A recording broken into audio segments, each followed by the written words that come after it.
الحمد لله نحمده ونستعينه ونستغفره ونؤمن به ونتوكل عليه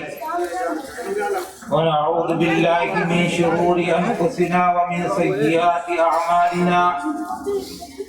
من يهده الله فلا مضل له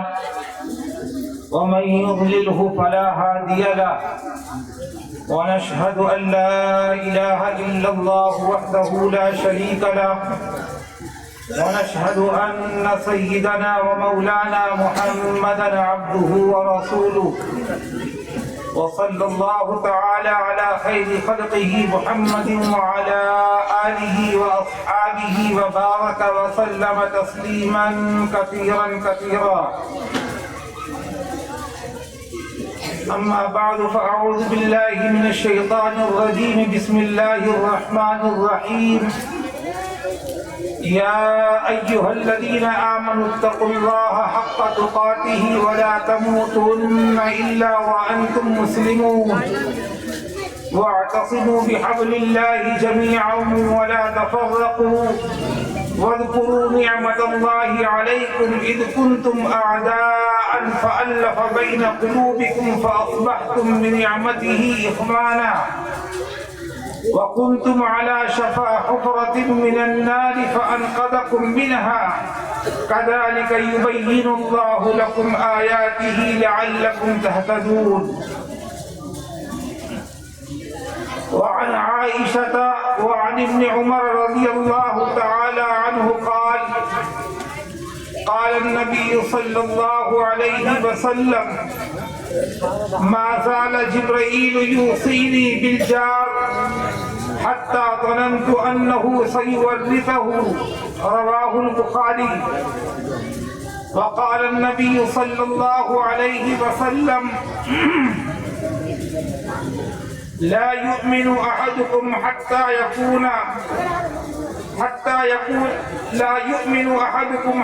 يكون ما يحب لنفسه حتى يكون لأخيه ما يحب لنفسه. صدق الله العلي العظيم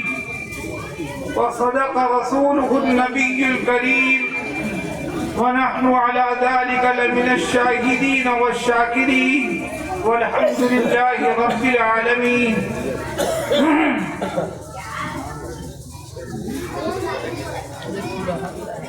صدر ذی وقار اسٹیج پر رونق افروز علماء کرام، حضرات سامعین اعظام، عزیز بچوں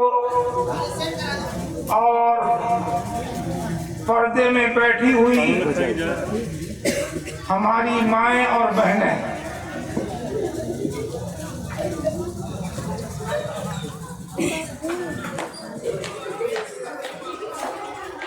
اللہ کا فضل و کرم ہے کہ اللہ تعالیٰ نے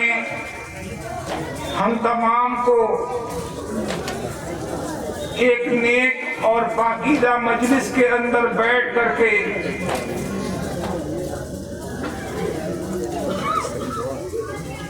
اپنے تذکرے اور جناب محمد رسول اللہ صلی اللہ تعالی علیہ وسلم کا تذکرہ، اس کو سننے کی اور سمجھنے کی توفیق عطا فرمائی. یہاں آنے کے بعد اور یہاں کی جلسے کی تیاری، اس گاؤں کے بچوں کا حوصلہ، یہاں کے جوانوں کے جذبات اور یہ مکمل طور پہ جو حسن و جمال نظر آ رہا ہے، چھوٹے بچے سے لے کر کے نوجوانوں تک اور نوجوانوں سے لے کر کے بوڑھوں تک، اور میں یہ سمجھ رہا ہوں کہ اس پروگرام کے انعقاد کے اندر عورتوں کے جو جذبات رہے ہوں گے، یقیناً یہ تمام کی تمام چیزیں جہاں ایک طرف اس گاؤں والوں کو مبارکباد کا مستحق بناتی ہیں، وہیں پر مجھے علامہ اقبال کا ایک شعر یاد آ رہا تھا کہ علامہ اقبال نے کبھی کہا تھا کہ نہیں ہے نا امید اقبال اپنی کشت ویراں سے، نہیں ہے نا امید اقبال اپنی کشت ویراں سے، ذرا نم ہو تو یہ مٹی بڑی زرخیز ہے ساقی۔ یہ نوجوانوں کے جذبات، یہ بچوں کے حوصلے، ان کے اندر دینی لہر، یہ ہم تمام بڑوں کے لیے ایک اہم پیغام ہے، اور وہ پیغام یہ ہے کہ اگر ہم اپنے اندر دینی بیداری کو پیدا کر لیں، اپنے اندر دینی جذبات کو پیدا کر لیں، اپنے آپ کو صحیح راستے پہ ڈھال لیں اور نوجوانوں کو اسی راستے پہ لے جانے کی کوشش کریں، تو انشاءاللہ آج کا جوان بھی وہ نافرمان نہیں بن سکتا، وہ پیٹ گھیر کر بھاگ نہیں سکتا، بلکہ وہ ساتھ دینے کے لیے اور مکمل طور پر عمل کرنے کے لیے تیار ہے۔ ہاں، ضرورت اس بات کی ہے کہ ہم اپنے اندر صبر پیدا کریں، ہم اپنے اندر استقامت پیدا کریں، ہم اپنے اندر ہمت پیدا کریں، ہم اپنے اندر جوش پیدا کریں۔ نوجوانوں کے اندر موجودہ زمانے میں نہیں، ہر دور کے اندر جوش بہت زیادہ رہا ہے، جذبات ان کے رہے ہیں، لیکن بصیرت، حکمت، رہبری، رہنمائی، قیادت، سیادت، یہ تمام کی تمام چیزیں ہمیشہ بڑوں نے انجام دی ہیں۔ سرکار دو جہاں جناب محمد رسول اللہ صلی اللہ علیہ وسلم کا زمانہ ہے، آپ اٹھا کے تاریخ دیکھیے تو معلوم یہ ہوتا ہے کہ میدان کارزار میں جانے کے لیے جب اعلان ہوتا تھا تو وہاں پر جیسے جوان آگے بڑھتا تھا، بچے بھی آگے بڑھتے تھے، تیاری کے لیے آگے جاتے تھے، بوڑھے بھی کھڑے ہو جایا کرتے تھے، لیکن جناب محمد رسول اللہ صلی اللہ علیہ وسلم کی بصیرت ایمانی، آپ کی فراست یہ پہچانتی تھی کہ وہ کون لوگ ہیں جن کو حق دیا جائے میدان میں جانے کا، وہ کون لوگ ہیں جن کو وہاں تک پہنچایا جائے، وہ کون لوگ ہیں جن کو جانا مناسب نہیں ہے۔ چنانچہ آپ تاریخ کے اندر یہ پڑھیں گے تو آپ کو یہ معلوم ہوگا کہ جہاں آپ چند لوگوں کو آگے جانے کی اجازت دیتے تھے، وہیں کسی سے یہ کہتے تھے بیٹے ابھی چھوٹے ہو، ابھی گھر پہ رہو، وہیں کسی سے آپ نے یہ بھی کہا کہ تم اپنی ماں کی خدمت کرو، یہ خدمت تمہارے لیے جہاد کے برابر ہے، وہیں کسی سے آپ نے یہ بھی کہا کہ تم اپنی گھر کی نگرانی کرو، یہ بہت ضروری ہے، وہیں کسی جوان سے آپ نے یہ بھی کہا کہ تم پورے محلے کی نگرانی کرو اور ضروریات کا خیال رکھو، کہ جتنا ثواب میدان میں ملے گا اتنا ہی ثواب یہاں پر بھی ملے گا۔ میرے دوستوں، بزرگوں، اللہ رب العزت والجلال نے ہمیں زندگی گزارنے کا ایک مضبوط ترین ہتھیار دیا ہے۔ اللہ تعالیٰ نے ہمیں ایک دین دے کے بھیجا ہے، ایک ایسا دین جو کہ کتابی شکل کے اندر بھی موجود ہے اور عملی شکل کے اندر بھی موجود ہے۔ قرآن کریم یہ کتاب کی شکل میں اللہ نے ہمیں عطا فرمایا، اور عمل کے طور پر آئیڈیل بنا کر کے، ایک نمونہ بنا کر کے سرکار دو جہاں جناب محمد رسول اللہ صلی اللہ علیہ وسلم کو بھیجا، اور اللہ تعالیٰ نے صاف اعلان کر دیا کہ ایک ایمان والے کی زندگی اور اس دنیا کے اندر اس کی کامیابی، اس دنیا کے اندر اس کی فوز و فلاح، اگر انسان کو چاہیے کہ وہ اللہ کے ہاں کامیاب ہو جائے تو وہ قرآن کریم کو اور سرکار دو جہاں جناب محمد رسول اللہ صلی اللہ علیہ وسلم کی زندگی کو مضبوطی کے ساتھ پکڑ لے۔ یہ دنیا خواہشات کے مطابق گزارنے کی جگہ نہیں ہے۔ یہ دنیا ایسی نہیں ہے کہ ہم اپنی زندگی کے مالک خود بن جائیں، ہم جیسے چاہیں ویسے زندگی گزار لیں، ہم جیسی چاہیں ویسی صبح کر لیں، ہم جیسے چاہیں ویسے شام کر لیں، ہم جیسی چاہیں ویسی رات کر لیں، ہم جیسے چاہیں اپنی نگاہوں کو دوڑا دیں، ہم جیسے چاہیں اپنے ہاتھ اور پیر کا استعمال کر دیں، ہم جیسے چاہیں دولت اپنے پیٹ کے اندر داخل کر لیں، جہاں چاہیں اور جب چاہیں ہم چلے جائیں۔ اللہ تعالیٰ نے ایمان والے کو یہ آزادی دنیا کے اندر عطا نہیں فرمائی ہے۔ اب ان تمام کی تمام چیزوں پہ جو حدود و قیود لگے ہوئے ہیں، اللہ تعالیٰ نے یہ فرمایا کہ تم اس کی پاسداری کرو۔ یہ پاسداری دنیا کے اندر ہوگی کیسے؟ اگر ہم نے نافرمانی کیا تو کیا اس کی سزائیں ہم کو دنیا کے اندر مل جائیں گی؟ کیا ہم کو جیل کی ہوا کھانی پڑے گی؟ کیا سبق نہ یاد کرنے کی بنیاد پر اگر ماسٹر صاحب دو چھڑی لگاتے ہیں، کیا نماز ہم نہیں پڑھیں گے تو دنیا میں دو چھڑی لگ جائے گی؟ میرے بھائی نہیں لگے گی۔ لیکن اللہ تعالیٰ یہ کہتے ہیں کہ تم اس کی پاسداری اسی وقت کر سکتے ہو، تم اس پر عمل اسی وقت کر سکتے ہو جب تمہارے اندر اللہ کا تقوی اور اللہ کا خوف پیدا ہوگا۔ یہ دنیا کی سب سے عظیم ترین کامیابی کی کلید ہے۔ ایک انسان اگر یہ چاہتا ہے کہ اس دنیا کے اندر بھی عظیم بن جائے، آخرت کے اندر بھی عظیم بن جائے، دنیا والوں کی نگاہ کے اندر بھی معزز بن جائے، آخرت کے اندر بھی کامیاب و سرخرو ہو جائے، اللہ رب العزت والجلال نے پہلا نسخہ یہ بتلایا، یا ایھا الذین آمنوا اتقوا اللہ،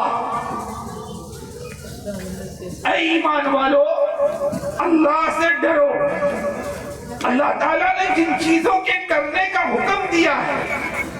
ان چیزوں کو بچا لے آؤ، اللہ تعالیٰ نے جن چیزوں کے کرنے سے منع کیا ہے اس سے باز آ جاؤ۔ تقوی اسی کو کہتے ہیں کہ انسان حلال چیزوں کا استعمال کرے، حرام چیزوں سے اپنے آپ کو محفوظ کر لے۔ ایک ایمان والے کے لیے سب سے پہلی شرط یہ ہے، سب سے پہلی کامیابی کی کلید اور کنجی یہ ہے کہ اپنے آپ کو، اپنی زندگی کو، اپنی زبان کو، اپنی نگاہ کو، اپنے جسم کو، اپنی کمائی کو، اپنے اوقات کو اور زندگی کے بے شمار لوازمات جو ہیں ان تمام چیزوں کے لیے حلال اور حرام کے فرق کو سمجھے۔ ہماری نگاہیں اگر حلال جگہ پہ جا رہی ہیں وہ ثواب کا باعث بنے گی، حرام جگہ پہ جا رہی ہیں گناہ کا ذریعہ بن جائیں گی۔ ہمارے ہاتھ حلال جگہ پہ جا رہے ہیں ثواب کا باعث بنیں گے، ہمارے ہاتھ غلط جگہ پہ اٹھ رہے ہیں گناہ کا باعث بنیں گے، ہمارے یہ پیر اچھے کام کی طرف جا رہے ہیں جنت کی طرف ہمیں لے جائیں گے، ہمارے یہ پیر غلط کام کی طرف قدم بڑھا رہے ہیں تو قیامت کے دن ہمارے خلاف گواہی دیں گے۔ ہمارے پیٹ کے اندر حلال لقمہ جا رہا ہے تو یہ ہمارے لیے کامیابی کا ذریعہ بن جائے گا، ہمارے پیٹ کے اندر حرام کمائی حرام لقمہ جا رہا ہے ناکامی اور جہنم میں جانے کا ذریعہ بن جائے گا۔ اللہ رب العزت والجلال اس آیت کریمہ کے اندر ایمان والوں کو اپنا خوف اسی چیز کا دلا رہے ہیں کہ اے ایمان والو تم اللہ کے راستے پر اسی وقت چل سکتے ہو، اللہ کے دین کو مضبوطی کے ساتھ اسی وقت پکڑ سکتے ہو جب تمہارے لیے ہر لمحے کے اندر خوف خدا تمہارے قلوب کے اندر غالب ہو جائے۔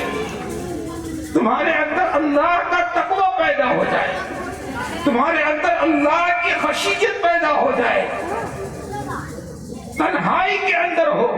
تب بھی یہ احساس رہے کہ اللہ مجھے دیکھ رہا ہے،